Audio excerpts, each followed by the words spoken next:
Is Adam Boqvist the next staple defenseman for Columbus? Can Marcus Bjork snowball some good film into more playing time with Columbus? That's our conversation today on Locked On Blue Jackets. You're Locked On Blue Jackets, your daily podcast on the Columbus Blue Jackets, part of the Locked On Podcast Network. Your team every day.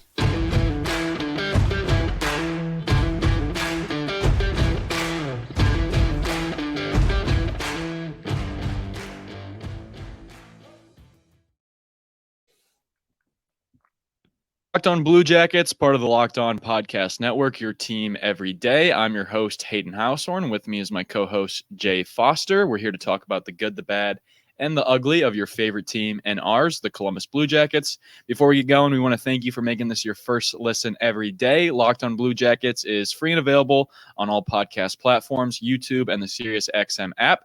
This episode is also brought to you by FanDuel Sportsbook, the official sportsbook of Locked On. Make every moment more. Visit FanDuel.com/LockedOn today to get going on that. That's a fun time. It's a joint season review for 22-year-old Swedish defenseman Adam Boqvist and his countryman, 25-year-old Marcus Bjork. The two of them combined, they played about 79 total games combined. Adam Boqvist played 46 for the CBJ this year. We'll start with him, Jay, and as we get to that greater question on whether Adam Boqvist can be the next staple defenseman for Columbus, we got to answer some small questions along the way. And the first one being, do you like the guy? Like what you've seen of him so far in Columbus? Are you pleased with what you've seen out of Adam Boqvist? Because I can tell you from my point of view, I've been a little hard on him from time to time. But after going through and watching about 30 shifts of him this past season, I watched about 30 shifts last night. I'm feeling a little bit better. But how do you feel about Adam Boqvist? I feel pretty good about Adam Boqvist. The thing about Boqvist that people have to remember is he is an offensive defenseman. He is Zach Werenski on speed. You know, he is not going to be that two-way guy that you can trust absolutely in his own zone. That being said, I see a lot of people calling him, for example, I saw one guy call him a power play merchant, which I don't necessarily disagree with, but I see a lot of people being like, well, he's only offensive. He can't play defense. He kills us defensively, etc., etc., etc. And then I went and looked into it. Adam Boqvist had some of the best possession metrics on the team this past season. So I don't know where they're getting this from. I don't know if it's just like, well, if he's so good offensively, he must be bad defensively. Like he's not, going to win the Norris about it, but he does fine in his own zone. I think what it is, I think it's probably a combination of like confirmation bias. You're looking for it, so you see when he screws up in his own zone. I think probably it's that he's still very young. He's 22, 23? He is 22 years 22. old. So it's 23 next month. He was 21 when he started with the Blue Jackets. Defensemen need some time to bake. Defensemen need some time to finish developing. And I think it's a whole combination of things. But yeah, the short answer to your question is I like Adam Boqvist a lot, which is why I think his future is probably not on this team, unfortunately. Yeah, I think, former first-round pick for the Blue Jackets to get him and Jake Bean out of the Seth Jones trade. We just talked about this in 5 seconds. Yeah, so I want to just remind everyone what that Seth Jones trade turned into, by the way. So the Seth Jones trade was Adam Boqvist. It was a first-round pick that season. It was a second-round pick in that season. And then it was they flipped first-round picks as well. So the Blue Jackets ended up with the 12th overall pick, which they took Cole Sillinger. They took the 6th overall pick the season after that in David Ken Juracek. Johnson, right? Oh, Juracek, yeah. Yes. And then they flipped that second-round pick for Jake Bean, who's another former first-rounder that we just talked about last week. So essentially, the Blue Jackets got 4 first-rounders for Seth Jones. I feel pretty good about that. I feel great about that. Yeah. This is the thing. Even if Adam Boqvist doesn't work out with the Blue Jackets, this trade still feels like a win, you know? But I don't know. I would love for Boqvist to work out in Columbus. The way they're building the defense right now makes me think that maybe he's not going to work out in Columbus. I think we've talked about it a lot. Those three defensemen that are good enough to be in the NHL and maybe don't have room. The Blue Jackets realistically only have space for two, maybe even one of Boqvist, Bean, and Peak. Boqvist to me has the highest value right now, followed by Andrew Peak because GMs and coaches love the kind of hockey that he plays way more than your average Blue Jackets podcaster, I think. I feel like they could probably get a decent amount for Adam Boqvist. He's young. He is, I believe, again, take a drink every time I want to pull something up and realize I don't have the tab for it open anymore. He is an RFA next season, I believe. Where is his thing? No, he's got 2 years left. So he's an RFA after next season. So in the 2025 off season. So he's under team control. In my mind, 2.6 million is a very reasonable cap hit. But the question a lot of people are going to ask about Boqvist is, can he stay healthy? It's exactly the same question that was asked about Ryan Murray, another Blue Jackets defenseman that I loved and I thought had real potential. And I'm going to maintain that Adam Boqvist, buddy, you got to change that jersey number. There's some stink on that number 27, and I don't know what it is, but like Ryan Murray had it, and now you've got it. Like, you got to do something about that 27, my guy. Yeah, you do. Let's get into the season review part, looking at what he did with 46 games this past year. Jay, you absolutely hit it on the head. Some people think he's bad at defense, and it's because of how good he is at offense sometimes can lead to a defensive mistake in the sense that he can cause a big time turnover based off sometimes his body moves too fast for his brain. And you can blame that on he's just so young. Kent Johnson has a lot of those plays too, where he does too much and then a turnover happens and boom, it's in the back of our net. It felt like that happened a couple times last year with Adam Boqvist, back-breaking goals. But at the same time, Jay, when the team is moving up on offense, like I'm talking Johnny Gaudreau, Patrick Laine, Kent Johnson, someone's skating it into the zone, Boqvist is not far behind with speed. He knows how to get open. He knows how to play guys open too. So his offensive potential is very high. Yeah, he is the best offensive defenseman that the Blue Jackets have. And it's not particularly close. You know, I know Zach Werenski was that guy for a while. I think his offensive ceiling is higher than Werenski's. I just think Werenski is an all-around better defenseman in terms of his offense is very good and his defense is way better than Boqvist. Yeah, I don't know. I had something to say and I've completely forgotten what it was, so it mustn't have been very important. But I was just going to say his penalty minutes this past year, I mean, my gosh, this guy was squeaky clean. This guy was never in the box. This guy doesn't even know where the penalty box is at. If you took him out on the rink, hey, Adam, where's the penalty box? He'd be like, I don't know. No, which I think is also what bothers people with Boqvist. I know he's not getting dirty. Yeah. What was it? Oh, I was talking about because Boone Jenner gets hurt a lot. Boone Jenner, I believe, has some kind of degenerative back condition. So he has missed a lot of time over the past, 10 years of being a Blue Jacket or whatever. And I was like, why does Adam Boqvist get labeled as injury prone and made of glass when Boone Jenner also misses a ton of time? And someone responded and they were like, well, it's the way that they play. Boone Jenner is out there kind of crashing and banging around. Adam Boqvist doesn't really throw a lot of hits. I'll try and pull up the stats for his hitting versus getting hit, but he doesn't crash and bang. He doesn't play like a defenseman, and I think that's what bothers people is I think, like, you look at Blankenberg, who again is an offensive guy. He will throw down if he has to, Boqvist just doesn't do that.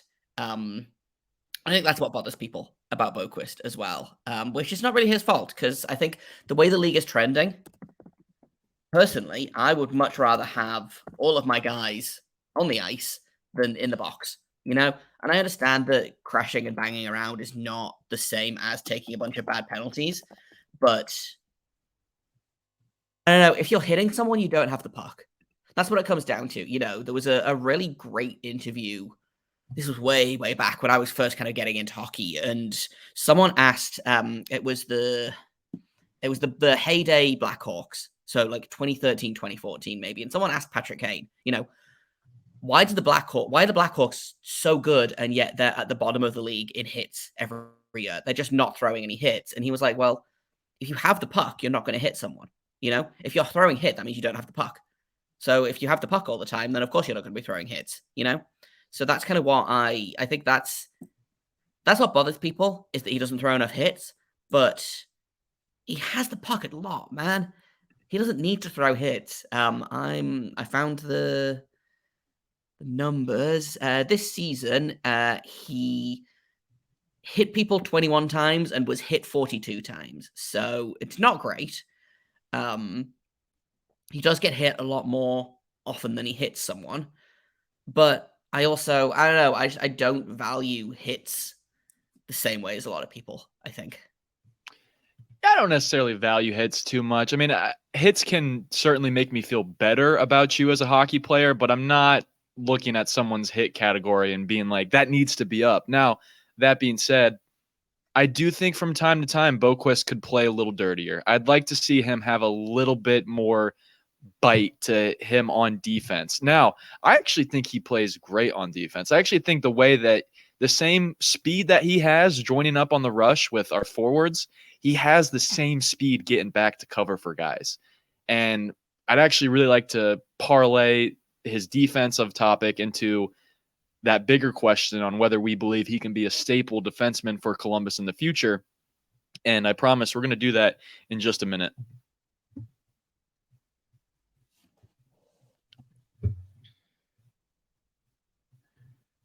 First, I want to tell you guys about America's #1 sportsbook, that is FanDuel. Take your first swing at betting Major League Baseball with FanDuel. You get 10 times your first bet amount in bonus bets, up to $200 in bonus bets. That's just bonus bets. It's free money, win or lose. That's $200 that you can spend betting everything from the money line to an over-under on pitches, over-under on hits.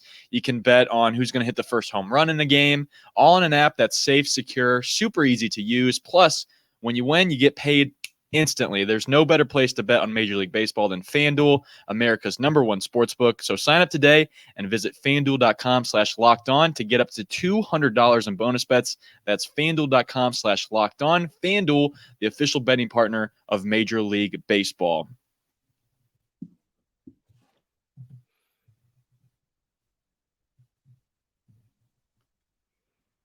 All right, we're doing Adam Boqvist's season review, so we'll save his grade for maybe the last segment. But I'd like to talk about the greater question, and this is before we still got to do Marcus Bjork, by the way, which, depending on how much time we have, we might have to just skip because Adam Boqvist is a lightning rod topic, I think, deservingly so. But let me start with you, Jay. Do you think Adam Boqvist has a future with Columbus, or do you see him being trade bait this upcoming year? I think he should be part of the story in Columbus. I don't think he will be. It's just a numbers game. The Blue Jackets have so many defensemen, and they're going to have to do something about that. And, do they leave David Jiricek in Cleveland for another year? I think that helps Cleveland massively. I don't think that helps Jiricek. He's shown this season that he is NHL ready. He is, he's ready to take that step. Yes, he doesn't need waivers to go down, so that's a mark in his favor against him about him being in Cleveland. Same thing with Blankenberg. I also think Blankenberg should be in the NHL. Am I biased because I love him? Probably, but there's so many defensemen, and there's 2 free spots. Again, let me just pull up the list of defensemen. So we have 2 free spots. There is whoever's going to be playing with Zach Werenski, which I don't think that should be out of Boqvist. I just don't. I don't think they mesh very well. And there's whoever's going to play with Eric Gabranson. And of those two spots, we've got Andrew Peak, Ada Boqvist, Nick Blankenberg, Tim Burney, who's probably going to be in Cleveland, Jake Bean, who's, again, kind of up in the air in terms of whether he's going to be here or there or wherever. There's David Jiricek, there's Marcus Bjork, who we're going to talk about in a minute, there's Jake Christensen, who we talked about last week. There's so many defensemen. And I don't know. In my opinion, you trade Boqvist and you keep Bean and Peak. We've seen this year, defensive depth is important. Boqvist, I think, has the highest value. I think you can get the most back from him. And that sucks because I would love to see him on this team. In my mind, he was going to be on that second pairing of defensemen this season with maybe Jake Bean, maybe Andrew Peak, maybe someone else entirely, but he's not a third pairing defenseman, so they shouldn't put him with Gabranson. Also, that feels like a disaster waiting to happen. One guy who is extremely offensively minded and the other guy who is extremely defensively minded but not great at it feels like a recipe for disaster. We're going to talk about Gabranson tomorrow, but that's a whole other conversation.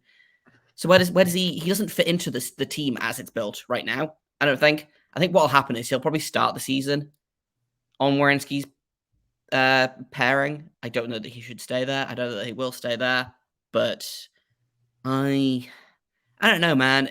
I feel like I've been speculating on what this defense core is going to be for like 2 months now, and we still have 6 weeks until training camp.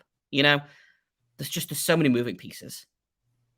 Yarmo's been suspiciously quiet for the past month. Yeah, this has been weird, right? Why? This has been weird, Yarmo. You're not making any moves. Are you all right? Somebody should check on Yarmo. He's in a theme park in Finland, last I saw. So he's on vacation. He's allowed to do that. But I am getting kind of twitchy that we haven't. The Blue Jackets haven't done anything in literally a month. The last things they did were on July 1st, and it was Adam Fantilli's ELC and announcing Mike Babcock officially. So I did see that photo of Yarmo on a roller coaster. Just looked like he was having no fun. No fun. The only fun Yarmo has is when the cannon's firing. So let's hopefully we get some more of that. But just to answer the question I just proposed on whether I think Boqvist can be the next staple defenseman for Columbus, no question in my mind. Can this guy be a staple defenseman either here or anywhere? I mean, he absolutely can be. He's a top 4 defenseman through and through. Like, I see that in him. The way that he plays on the ice is just so smooth. And sometimes that can make the mistakes seem egregious. But to be honest, he doesn't have a lot of mistakes. I will say, that was what I was going to say earlier and forgot, actually. So thank you for reminding me of that in a roundabout way. What I've noticed about Boqvist is that when he screws up, it's big. Mm-hmm. Like he just has an absolute nightmare shift. And then he has like 10 good shifts in a row, 20 good shifts in a row, doesn't make another mistake at that game. But when he does make a mistake, it is just like his brain completely blue screens, And I think, again, that's what people remember, They remember the screw-ups. They don't remember the 10 little things that he did right before that. They don't remember the 10 little things he did right after that. It's the big screw-ups that maybe lead to a goal, maybe lead to a game-winning goal, for example. And that's kind of what people remember because, again, people love this concept of clutch and the opposite. I don't know what the opposite of being clutch is. A choker. Just being just choke city. I don't know what is unclutch. And like, I'll have to have a conversation about what clutch actually means because I don't think it exists. But it's unclutch. John Tortorella saying we'd be back for Game 7 in Boston that one year. He did that twice, actually, 2 playoff series in a row. John Tortorella guaranteed a Game 7, and that went out the way. So, towards not clutch on your part, but I think Boqvist is smooth, man. I think he knows how to make that extra pass on the power play before, like, he knows where to pass it before the puck's even on his stick. And I just think that's a tall tale sign of a player that's wise beyond his age. I think he's a good communicator on the ice too. You constantly see him pointing to guys, get over there. Like, somebody cover that guy. That's also the sign of a defenseman mature beyond his years.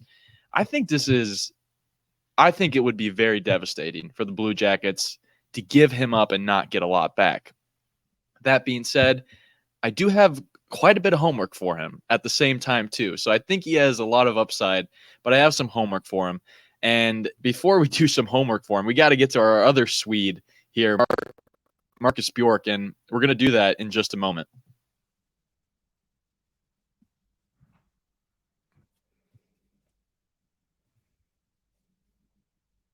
Okay, welcome back to Locked On Blue Jackets. We are doing our season reviews for Adam Boqvist, and now we're going to transition here and do our season review for Marcus Bjork, who logged, I believe, 33 games this year with Columbus, had 3 goals and a couple assists. I want to say something like 9 assists, but he had 3 goals, and I got to tell you, Jay, the at least 2 of the goals he scored were awesome. Just rippers from, the point, which I just think are the best way to score goals as a defenseman. And I believe he had his first ever NHL game this year and scored a goal in that. So I was really impressed what I saw at Marcus Bjork. Now, granted, I don't think he has anywhere near top 4 potential, even on a bad NHL team, but on a team that is constantly looking for that next Scott Harrington, that role that we have been saying, Jake Bean, Billy Sweezy, gosh, who are some of the other defensemen we've ranked? Any one of these guys, any one of these defensemen we've done here recently. We're looking for that guy that can just be a plug when we need him to be. Marcus Bjork could be that. I don't know. What do you see out of good old number 47 from this past year? I liked his technically, I guess it was his rookie season. He was a guy that kind of came out of nowhere. I assumed he was a depth draft pick from back in the day. Nope. Jabo just picked him out of Sweden and brought him over to the NHL at the age of 24, which does kind of rule. Marcus Bjork is a guy that took the opportunity that he had this season with so many injured Blue Jackets defensemen and ran with it.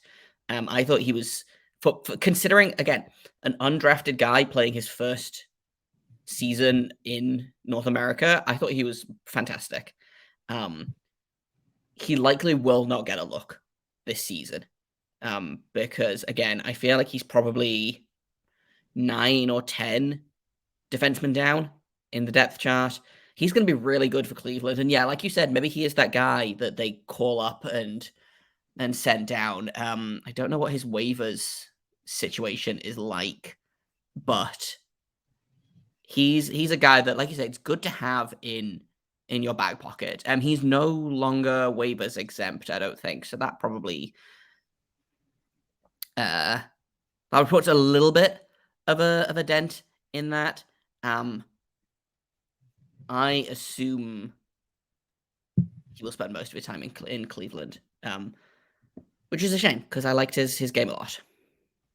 Yeah, I think his offense is sneaky good. I mean, he's got, in my opinion, I think he's got a better slap shot than Adam Boqvist. Like, just comparing these guys side by side, Marcus Bjork has a hard slap shot, which I think is very useful, even on an NHL team. Which, even in a playoff run, that could be helpful. He could maybe serve as a 4th deep hair guy that comes in every now and then. Maybe when the top line power play's tired or second line power play's tired, maybe he gets some time.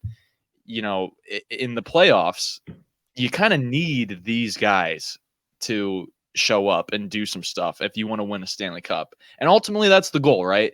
And no, I'm not saying Marcus Bjork is the piece that we need, but I'm just saying a guy that can come in a game and score a goal, fresh off driving down 71, is really, really impressive to me. And I think deserves a look. And honestly, maybe if he had a different number than the number 47, maybe he would get a look. But for some reason, you're absolutely right. It's a logjam at that position for him, which is tough. And honestly, there were a couple times this year where I thought he looked pretty bad on defense too, like times where he had bad turnovers in front of the goalie. But at the same, that being said too, his offense still shines for me, even when in his pass game. Like he can hit that home run pass up to the forward, which I know a lot of great defensemen can do, and a lot of defensemen should be able to do. But he looks solid out there. He doesn't look like totally uncomfortable, but definitely a guy that could still use some work in Cleveland. It's grade time. Let's give these guys some grades here on this past year. Do you want to start with Boqvist? I'll let you start with Boqvist. Yeah, sure. I'm gonna give Boqvist a B. Again, his potential is just through the roof for me. I like his game a lot, and I think as solid as the D looks now with the addition of Proverson, which I'm just gonna roll with. That's what we're saying now. Proverson's two guys, for those who are new here, by the way. Ivan Provorov and Demis Severson kind of coming on the scene. The defense is a lot more stable. Unfortunately, I think that's pushed Adam Boqvist. He's kind of on the outside looking in, so it's tough. So I'm going to give him a B. I think he had a really good season. The little that he did play, what was it, 40-something games? 46 games he played, so just over half a season. If he can stay healthy, I think he could be a real difference maker, just not on Columbus. Yeah, unfortunately, that's the situation, which how can we be talking about a single player on the Blue Jackets that could get time anywhere else on any other team, and yet we're not playing him? It's just because that's how much work Jarmo has done in the offseason, getting Proverson in here and beefing up that position. But for me, I'm giving Adam Boqvist similar grade. I'm going B- for him. And honestly, I would have given him a B. I would have given him a B+ to an A if he would have played the full season. I know he can't hurt. Attendance is a thing, and I hate to punish guys because of that, but availability is the best ability, and he was unavailable for a time.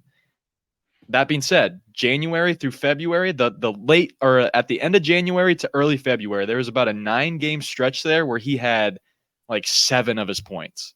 He was really on fire, and he really was what I saw as a top 4 NHL defenseman coming to fruition, and he's only 22 years old. You just said the Blue Jackets have 2 more seasons of him before he becomes a restricted free agent. I just would be sick to my stomach if the Blue Jackets traded him away and didn't get at least a first-round pick back for him, which, to be honest, I don't know if that's likely, because we know these teams at the deadline don't like to give up first-round picks a lot of times to get these kind of guys that are just helping their depth, which I think Adam Boqvist would really do. He'd help the depth on a Stanley Cup winning team. I want him on this team, though. I want him on this team. My homework for him is going to be get dirty, man. Get dirty. Like game 1 this past year. Game 1 this past year against the Carolina Hurricanes.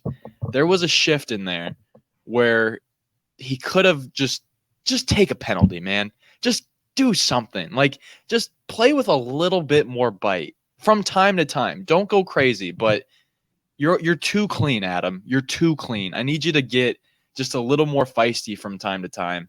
And that being said, that might be terrible advice, because also staying away from the penalty box is a very good thing on your mark, Adam. But yeah, just get a little bit more feisty is all I need. Get a little bit more disruptive, as we say for a lot of guys. All right, I'll do Marcus Bjork here, give him his grade and his homework, and then give it back to you. For Marcus Bjork, I'm going to stick with a B- as well. I'm going to give him a B-. I think what he did in Cleveland was really good. I think coming up to Columbus, he certainly made an impression, but he did look like an AHLer from time to time. He did look like he belongs in the AHL. Now, he's only 25, so maybe he does go back to the AHL this year, clean some things up, and then we see him in a Blue Jackets jersey. And he brings out that patented one-timer that I think is so, so sweet and can be so, so dangerous. A lot more dangerous than anything Scott Harrington ever had. And if we're talking about him for that role, that could be very good. So B- for both these guys for the 2 Swedishman. Yeah, I was gonna give him a C+/B-. I was really kind of on the border there. I think again showed flashes of something that could be really good, but needs more time. Unfortunately, he's 25, which I know is not the oldest player in the world, but I need to see something this season that makes me think he can be a full-time NHL player. Especially because, like I said, there's just so many of them on this team. I think he's going to be lights out for Cleveland. I think that's probably the best place to have him.